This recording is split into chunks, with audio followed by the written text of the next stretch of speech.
महान दार्शनिक आचार्य ओशो ने बताया है कि किसके पास फुर्सत है कि वे ठहरकर कोई बात करे, किसके पास इतना समय है कि व्यर्थ की बातों में पढ़ने या समझने का प्रयास करे।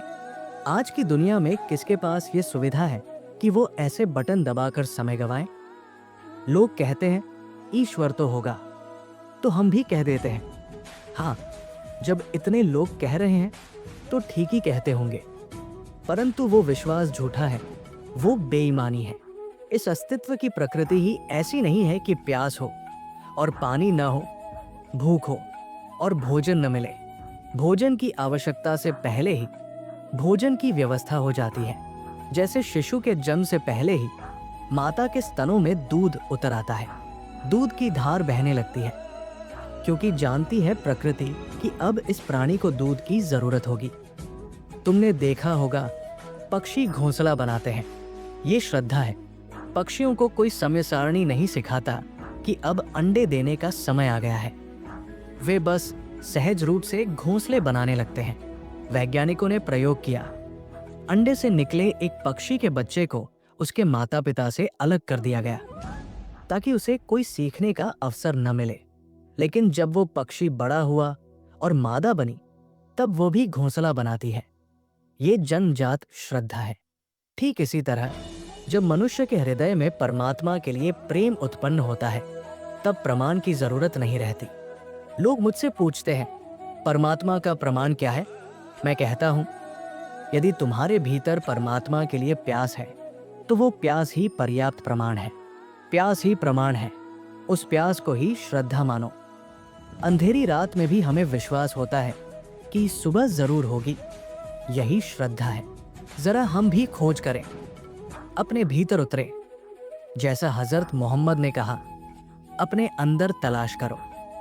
अब्राहम की गति को देखो, घटनाएं असंबद्ध नहीं है, अस्तित्व में कोई विसंगति नहीं है।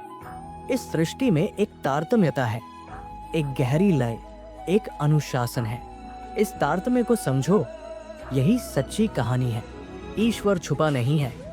जैसे अदृश्य हाथ फूलों को रस से भर देते हैं, कोमपलों को रंग से, चांदनी को उजाले से, वैसे ही ये अस्तित्व भी भरा पड़ा है ईश्वर से। जब कोई बच्चा जन्म लेता है तो वो श्वास लेना शुरू करता है। ये हमारे हाथ में नहीं होता।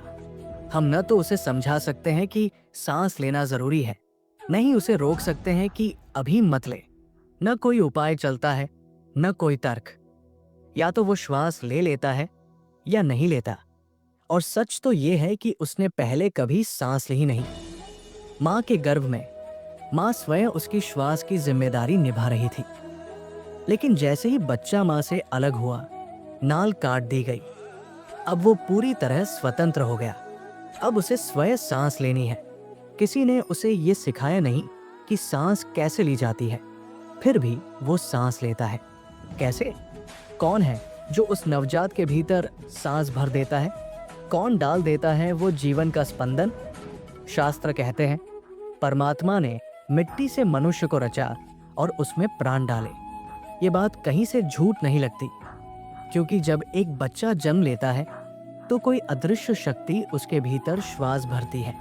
हम नहीं जानते वो कौन है, पर जीवन की कोई सूक्ष्म अदृश्य दिव्य ऊर्जा है जो चुपचाप उस नवजात में प्राण डाल देती है। ये चमत्कार हर रोज हमारे सामने घटता है, फिर भी हम अनदेखा कर देते हैं। हम सिर्फ सांसों को आते जाते देखते हैं, लेकिन उस श्वास देने वाले की तलाश नहीं करते। चारों ओर देखो, कितना संगीत है। हर ओर एक दिव्य लय, एक सुर, एक तरंग बह रही है।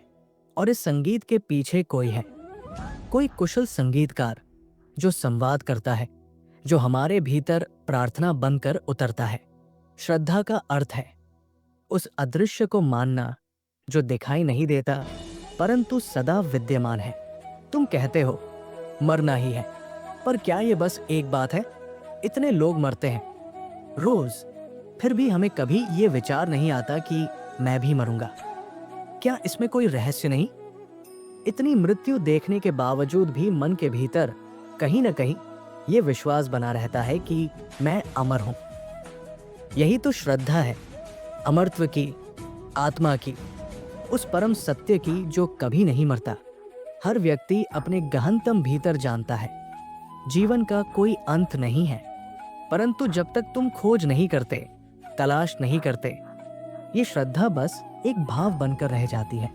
यदि तुम खोज में लग जाओ तो यही श्रद्धा तुम्हारे जीवन का साक्षात्कार बन जाती है। समय समय पर ये अस्तित्व कोई तराना छेड़ता है, अभी कहीं कोई संगीत गूंज रहा है, बस सुनने वाला चाहिए। इन सांसों के भीतर जो सांस ले रहा है वो छिपा हुआ है।